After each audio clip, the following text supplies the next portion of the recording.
Now presenting Toy Talk.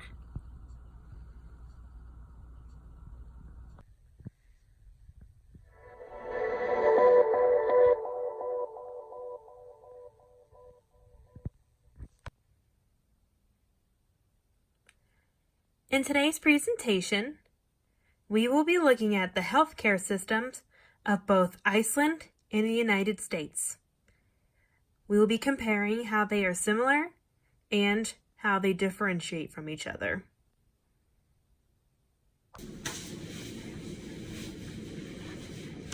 I want you to stop. Take a minute. And in your head, I want you to picture Iceland. It's a pretty tiny country you never really hear anything about. There are the Northern Lights, the Aurora Borealis, beautiful, but nothing really else comes to mind, at least for me there is. However, what you may not know is Iceland has been doing great things when it comes to taking care of their citizens. Iceland has created a healthcare system that has benefited almost every person in the country. Iceland has a universal healthcare system that is publicly financed through an annual budget. This annual budget is made up mostly of taxes, but with some government funding. Now, compare that to the United States. The U.S. is pretty much every man for himself when it comes to healthcare. There's private insurance, there's insurance given through your employer, and there's also several government-funded programs. Medicare, for example, and Medicaid as well. Now, looking at public health, infant mortality has become a big concern lately. Now, if you look at Iceland's infant mortality rate, in 2017, theirs was about 160 per 100,000. When you look at the United States, theirs was over 3 times that number. The United States' rate is about 570 per 100,000. This does seem like a big difference.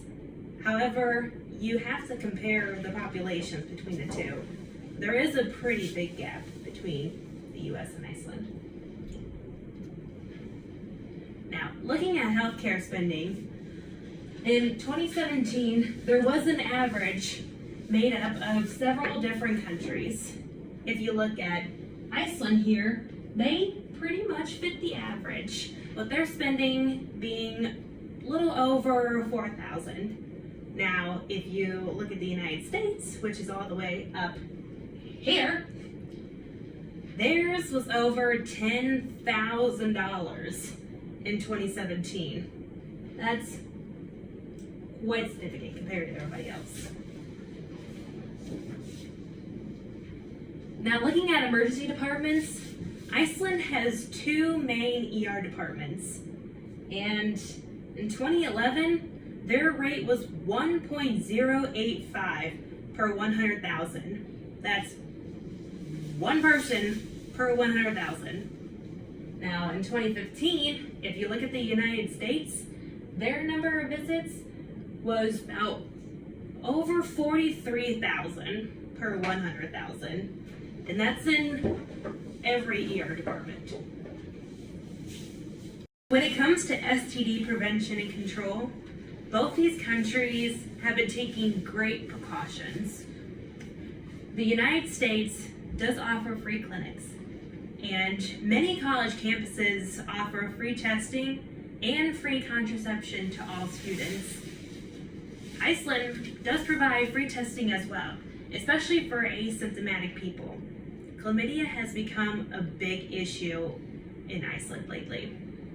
Not to mention the United States, we still have the risk of HIV and AIDS and any other STI and STD.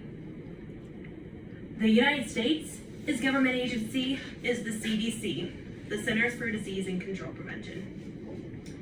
Iceland's is the Directorate of Health. And like I said, both these agencies are doing a great job. When it comes to air quality, it is judged by an AQI, an Air Quality Index number.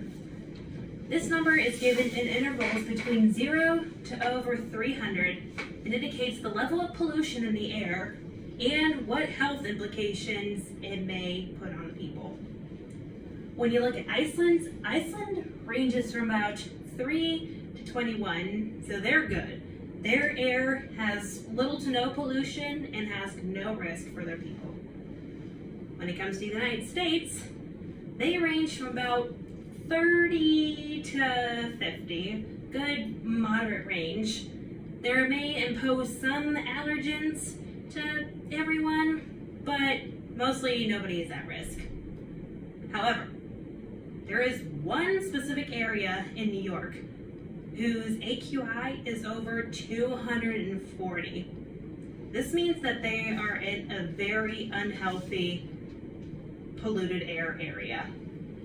This area does cause emergency conditions to their health, and almost everyone in that area is affected.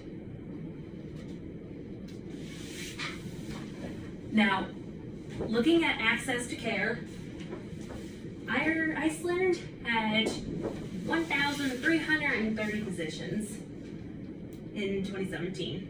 This means that their rate was about 254 per 100,000.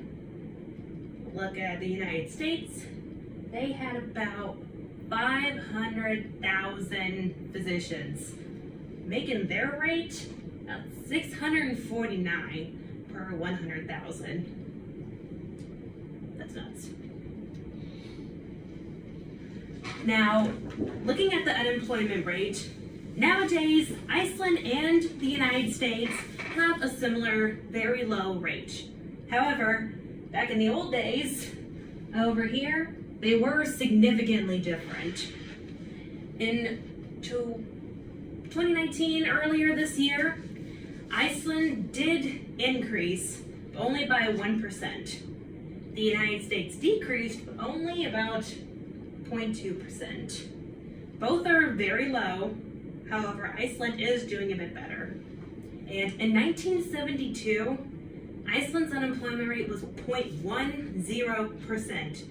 That means that almost every single person in Iceland was employed.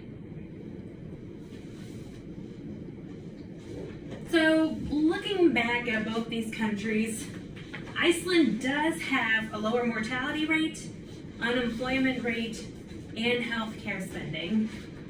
When you look at the big picture though, Iceland is significantly smaller in population and in size compared to the United States. Both, however, are doing great things when it comes to STD prevention and control, and both do have overall good air quality. Both these countries are doing whatever they can to take care of their people, and I know that all they can do is improve for the future.